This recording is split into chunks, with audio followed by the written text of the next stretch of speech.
नमस्कार, जय श्री कृष्णा। आज हम कर्क लगन के विषय की जानकारी आपको देने जा रहे हैं और वह भी ग्रहों का संचरण मई 2020 में किस तरह से उनके ऊपर होने वाला है। इस वीडियो के माध्यम से आप उस विषय को जान सकते हैं। तो चलिए, सबसे पहले आप देखिए कि यदि आपके लग्न में यहाँ पर 4 नंबर विद्यमान है तो आपका लग्न कर्क हो गया। कर्क लगन वाले जातकों के जो लग्न का जो स्वामी है वह चंद्रमा होता है और चंद्रमा बहुत ही कठोर भी होता है और बहुत ही सॉफ्ट हार्टेड भी होता है। ठीक है, तो कर्क लगन वाले जातकों में 2 क्वालिटी होती है, कठोर भी होते हैं और बहुत ही नरम भी होते हैं। तो ये 2 बहुत खास व्यक्तित्व इनका होता है। और सबसे पहले जान लें कि बहुत ही सत्यवादी होते हैं, मर्यादा युक्त इनका जीवन होता है। ये एक आविष्कारक होते हैं जो कर्क लगन वाले जातक होते हैं, अपने जीवन में आविष्कार बहुत करते हैं। मतलब इसको हम एक शब्द में कह सकते हैं, आविष्कार की जननी। आविष्कार की पहले उसको जान लेना हमें बहुत ही जरूरी होता है। तो सबसे पहले आप जान लें कि मंगल और बृहस्पति इनके लग्न वाले लोगों के लिए बहुत ही शुभ होते हैं, लेकिन शनि बुध और शुक्र ये शुभ ग्रह नहीं होते हैं इन लग्न वाले लोगों के लिए। तो इसको ध्यान में रखकर हम पूरा प्रेडिक्शन आपको बताएंगे और आपको भी ध्यान रखना है कि मंगल बृहस्पति शुभ है और शुक्र बुध और शनि शुभ नहीं है।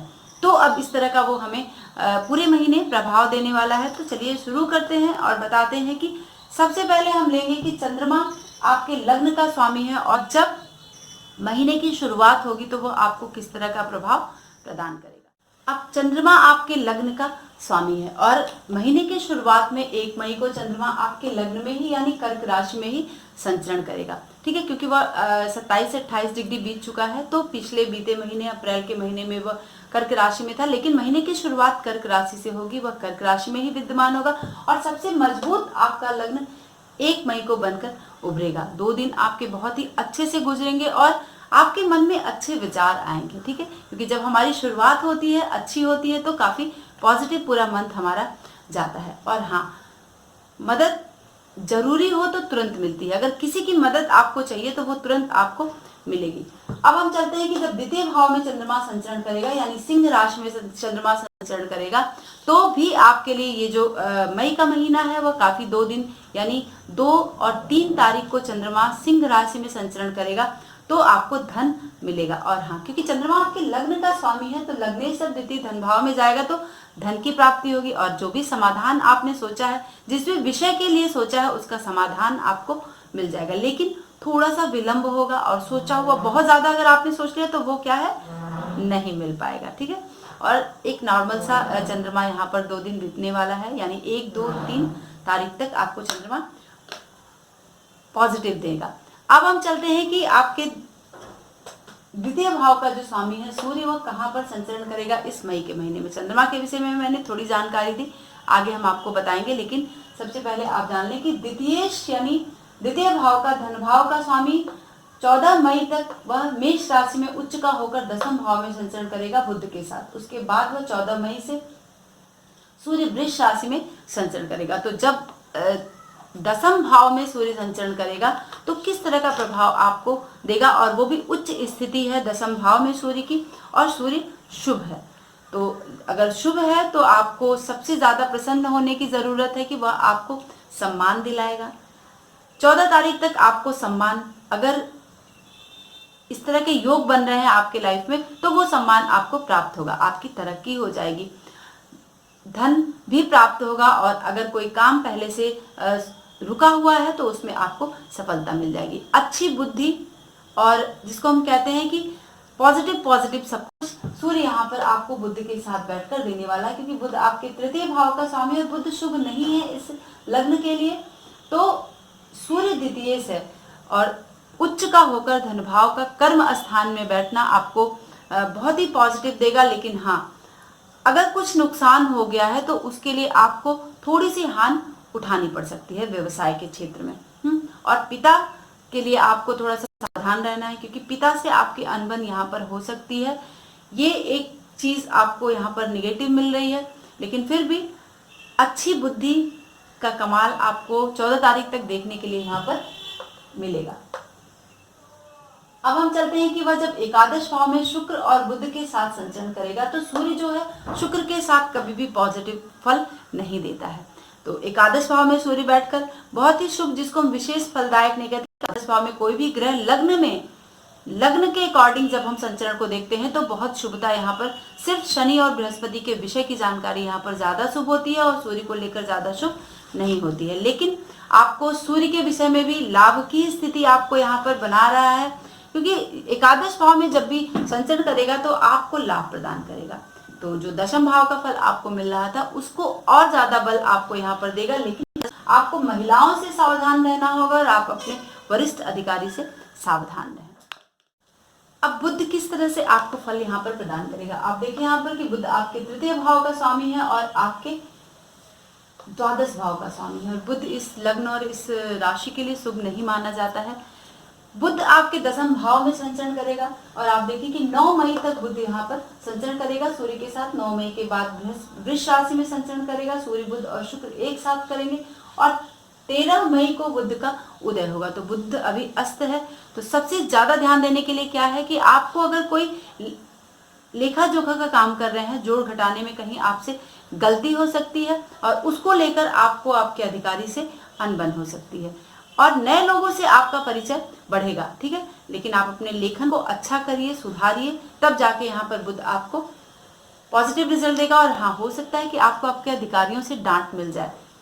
ये बुध यहाँ पर 9 तारीख तक प्रदान करेगा। 9 तारीख के बाद से जब वो वृष राशि में संचरण करेगा और 13 तारीख को वो उदय होगा, ठीक है। अभी तो अस्त है, तो अस्त में ये गड़बड़ी हो सकती है।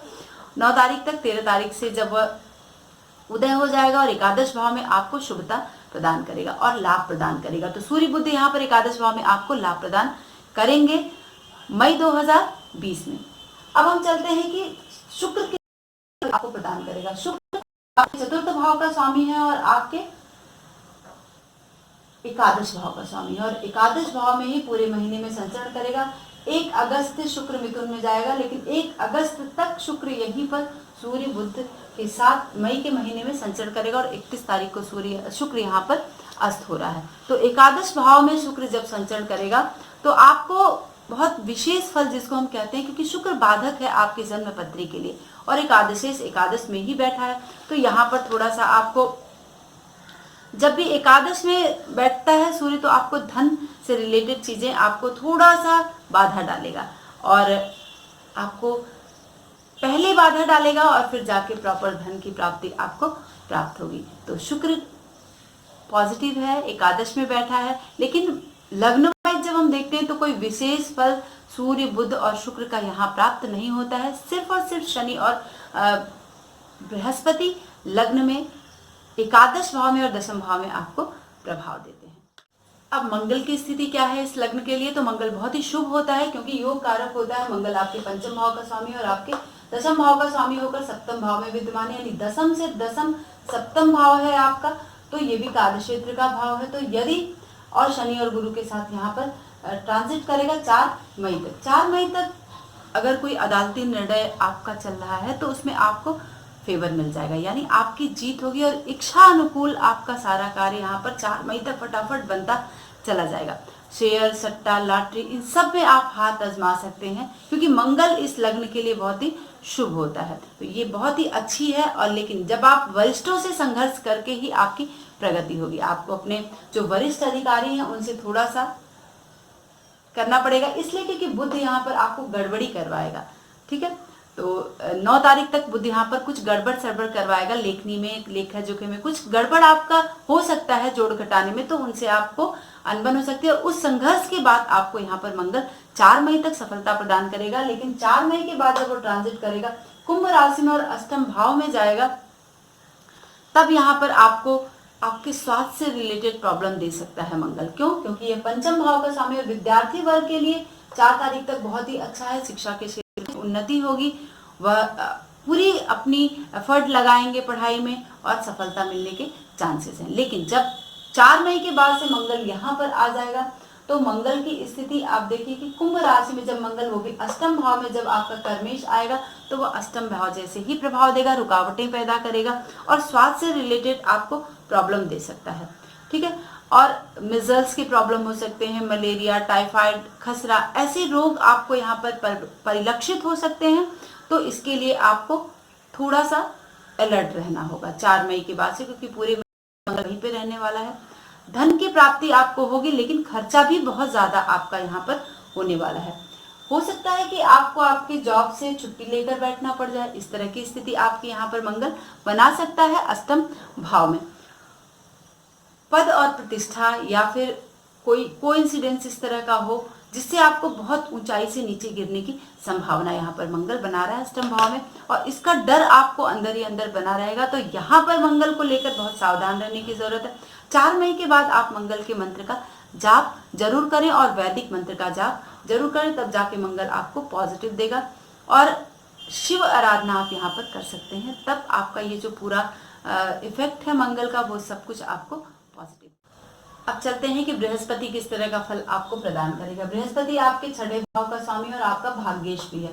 तो कर्क लगन वाले जातकों के लिए बृहस्पति एक नॉर्मल होता है, बहुत भाग्येश को प्रबल नहीं करता, क्योंकि वो षष्ठेश भी होता है। उसकी जो एक राशि है वह धनु राशि षष्ठ भाव में होती है। तो सबसे पहले आपको जानना होगा कि वह केंद्र में बैठा है, सप्तम भाव में बैठा है और मकर राशि में नीच का होकर मंगल यहाँ पर बैठा हुआ है। और बृहस्पति के घर में केतु का विद्यमान होना, तो केतु यहाँ अच्छा करेगा, क्योंकि अपनी राशि में, उच्च की राशि में बैठा है, तो धन का लाभ आपको यहाँ पर कराएगा। केतु राहु सब 6ठे भाव में बड़े शुभ फल प्रदान करते हैं। लेकिन आपको बृहस्पति को लेकर थोड़ा सा आपको शुभ अगर है, क्योंकि शुभ है आपके जन्मपत्री के लिए, तो व्यवसाय आपका उत्तम होगा, लाभ आपको प्रदान करवाएगा बृहस्पति। और हाँ, परिवार के लोगों का स्वास्थ्य भी इस समय उत्तम होगा, लेकिन आपको खुद थोड़ा सा एक जो उलझन कहते हैं उस तरह की स्थिति यहाँ पर बनी रहेगी। लेकिन फिर भी आपको बड़े लोगों से आपका परिचय होगा और ये जो काम है, आप जो सोच रहे हैं वो सब कुछ क्या है, सफल होगा। चुनाव में आपको जीत मिल सकती है। और जो भी विद्यार्थी वर्ग हैं, दसम भाव में नीच का ही होकर बैठा है, लेकिन फिर भी आपको सफलता प्रदान करेगा। तो बृहस्पति के लिए थोड़ा सा आप मंत्र का जाप कर लें, बृहस्पति के मंत्रों का जाप कर लें और हनुमान चालीसा आप कर लें, तब जाके थोड़ा सा पॉजिटिव आपको मिल जाएगा। और शेयर, सट्टा, लॉटरी, इन सब में आपको बृहस्पति यहाँ पर लाभ देने जा रहा है मई के महीने में। और जब वह वक्री होगा, क्योंकि 14 मई को बृहस्पति वक्री हो जाएगा, तो और भी स्ट्रांग स्थिति हो जाएगी। और 13 सितंबर तक बृहस्पति यहाँ पर वक्री रहेगा। तो जब वक्री रहेगा तो दोनों भाव के प्रभाव को देगा, लेकिन जून तक ही वह सप्तम भाव में विद्यमान होगा। जून के बाद से वह फिर धनु राशि में आ जाएगा और वक्री अवस्था में रहेगा। तो जब शुभ ग्रह वक्री होते हैं तो और भी ज्यादा प्रभाव आपको प्रदान करते हैं। और जो कर्जे लिए हैं आपने, फटाफट आप चुका देंगे, उसके कुछ इंतजाम बन जाएंगे और वहां पर आपको चुकाने वाली स्थिति यहाँ पर बन जाएगी। शत्रु आपके दबे रहेंगे। जब बृहस्पति स्ट्रांग होगा तो जो शत्रु बहुत एक्टिव थे ना, वो एकदम से दब जाएंगे और अपनी पराजय को क्या है, स्वीकार करेंगे। चुनाव में यदि बड़ी प्रतिस्पर्धा है तो उसमें आपको जीत मिलेगी। आपका स्वास्थ्य साधारण रहेगा, जिसको नॉर्मल स्थिति कहते हैं ना, उस तरह का स्वास्थ्य आपका रहेगा, ना बहुत अच्छा है और ना बहुत ही खराब रहेगा। इतना अच्छा समय रहेगा ये जब वक्री होगा बृहस्पति, तो दिन में आपको अच्छे अच्छे से सपने आएंगे और थोड़ा सा आपको कर्ज वाली स्थिति बनेगा, लेकिन कुछ ऐसे इंतजाम पैसे के हो जाएंगे जहां पर आप चुकाने में स्वस्थ और सफल हो जाएंगे। ठीक है, तो ये स्थिति आपका हो सकता है कि कहीं तबादले की स्थिति बन जाए खराब जगह, जो आपके मनोनुकूल नहीं है, लेकिन फिर भी लास्टली आपको ये शॉर्ट आउट हो जाएगा। मामा को कुछ तकलीफ हो सकती है, क्योंकि 6ठा भाव जो है ननिहाल पक्ष का होता है, तो मामा को कुछ तकलीफ हो सकती है। और अदालत के निर्णय जो उनके से रिलेटेड चल रहे हैं, उनके जीवन में चल रहे हैं, वह क्या है, उनके विरुद्ध जाएंगे। लेकिन आपके लिए मंगल बृहस्पति यहाँ पर आपके शत्रु को क्या है, दबा देगा। यहाँ पर आपके शत्रु भी प्रबल होंगे, जो भी होंगे शत्रु, क्योंकि धनु राशि में जब भी बृहस्पति बैठता है तो शत्रु आपके बराबर का होगा, लेकिन उसके अंदर एक भय रहेगा इस दौरान जब वह बृहस्पति वक्री होगा। अब चलते हैं कि और गुरु के साथ शनि भी बैठा है, शनिश्वर राशि में है। मंगल यहाँ पर 4 तारीख तक उच्च का होगा और बृहस्पति यहाँ पर नीच का होगा। अब शनि की स्थिति क्या है, शनि शुभ ग्रह नहीं है इस लग्न और इस राशि के लिए, और सच योग बनाकर यहाँ पर बैठा है सप्तम भाव में और ये भी वक्री होगा 11 मई को। तो जब 11 मई को सप्तमेश और अष्टमेश यहाँ पर जब वक्री होंगे तो स्थिति बहुत पॉजिटिव हम नहीं कह सकते हैं, क्योंकि सप्तम भाव में जब शनि ट्रांजिट करता है और ट्रांजिट से जब वो, चूंकि स्वराशि उसकी अपनी है, तो आपको यहाँ पर संतान पक्ष को लेकर बहुत ही सावधान रहने की जरूरत है, क्योंकि बृहस्पति भी यहाँ पर नीच का होकर बैठा है और हाथ में पैसा, उसकी तंगी आपको महसूस होगी। हो सकता है नौकरी से हटाने की स्थिति बन जाए, लेकिन बृहस्पति यहाँ पर आपको संभाल लेगा। ठीक है, क्यों? क्योंकि बृहस्पति नीच का है, शनि स्वराशि का, और मंगल यहाँ पर उच्च का है 4 तारीख तक। 4 तारीख तक चीजें, असफलता में भी आपको सफलता दिखेगी और वरिष्ठों से आपका झगड़ा हो सकता है शनि की वजह से। तो यहाँ पर आपको सावधान रहने की जरूरत है। कुछ मतभेद वाली स्थिति आपके वरिष्ठ लोग, अधिकारी या इस तरह से बन सकती है, और पत्नी का स्वास्थ्य या फिर पुत्र को लेकर आपको उनके स्वास्थ्य के प्रति थोड़ा सावधान रहना है। थोड़ा सुधरती हुई स्थिति यहाँ पर आपको दिखेगी, क्योंकि शनि शुभ है, यहाँ पर स्वराशि में बैठा है, तो उसके लिए अदालती निर्णय जो हो सकता है आपके अनुकूल जाए। यहाँ पर थोड़ा सा बृहस्पति आपको परेशान करेगा, क्योंकि नीच का बैठा है, बड़ी उठापटक होगी इस महीने में, मई के महीने में, लेकिन फिर भी अनुकूल जाने की स्थिति यहाँ पर बन रही है। पुराने अगर जायदाद के कोई मामले हैं तो बहुत सोच समझकर उसमें हाथ डालें और उसको शॉर्ट आउट करें। ठीक है, लाभ अंततः मिलेगा आपको। और अगर इस जन्म पत्री में, क्योंकि शनि यहाँ पर बैठकर और बृहस्पति नीच का बैठा है, तो द्विभार्या योग भी यहाँ पर बनाता है, तो पत्नी पक्ष को और उसके स्वास्थ्य को लेकर आपको सावधानी रखनी होगी। यदि आप महिला हैं तो अपने पति पक्ष को, और अगर पुरुष हैं तो पत्नी के पक्ष को। यहाँ पर छात्र, यहाँ पर कुछ दिक्कत होगी उनको, जो विद्यार्थी वर्ग हैं, कुछ असफलता के चांसेस यहाँ पर बन रहे हैं। अगर वो परीक्षा में बैठते हैं तो भी उनको दिक्कत होगी, कुछ ऐसी स्थिति बनेगी जिससे वो परीक्षा में बैठ नहीं पाएंगे। ठीक है, तो इसके लिए आपको थोड़ा सावधानी रखनी है, बृहस्पति के मंत्र का जाप करना है और शनि से रिलेटेड चीजों का दान आपको करना है, क्योंकि 11 मई से जब शनि वक्री होगा तब ये प्रॉब्लम आपको क्रिएट करेगा यहाँ पर, क्योंकि छठे भाव पर भी वह प्रभाव डालेगा।